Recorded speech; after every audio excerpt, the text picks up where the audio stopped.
আম্মা, আমারে সাবান দিও। ৩ দিন আগে সাবান শেষ। একটা সাদা পাঞ্জাবি দিও, আগেরটা ছিঁড়ে গেছে। ইফতারে বুট মুড়ি দেয়, রাইতে ভাত দেয় না, সেহরিতে দেয়। আমার লাইগা কিছু খাওয়ান আইনো, ভালা খাওন। একটা মশারি আর একটা চাদর দিও, মশা কামড়ায়। এতিমখানায় থাকা এক অবুঝ শিশুর নিজের মায়ের কাছে লিখা এই চিঠিটি যেন পাষাণ হৃদয়কেও কাঁদিয়ে দেবে, তাতে কোনো সন্দেহ নেই। শিশুর কাঁচা হাতে লিখা, বানান ভুল আর সরল আকুতি যেন বুক ভেঙে দেয়। এই লাইনগুলোতে তার কোনো রাগ বা অভিমান নেই, আছে শুধু একটু আকাঙ্ক্ষা। সে শুধু ভালো খাবার চেয়েছিল মা এসে তাকে নিজের হাতে ভালো খাবার খাইয়ে দিবে।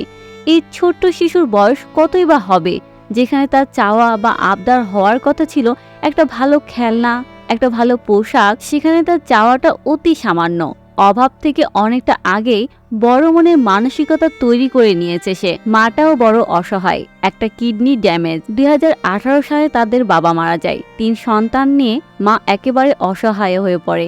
এই জন্যই না পেরে এতিমখানায় দিয়ে দেয় তিনি। মায়ের কাছে সন্তানের এই সামান্য চাওয়ার চিঠিটি পড়লে চোখের পানি আটকে রাখা সত্যিই কঠিন। রমজান মাসে আমরা যখন বিলাসবহুল ইফতার করছি, তখন এমন হাজারো শিশু একটু ভালো খাওয়ানোর অপেক্ষায়। চিঠিটি পড়ে আপনার কি অনুভূতি হলো? অন্তত সচেতনতা বাড়াতে শেয়ার করুন।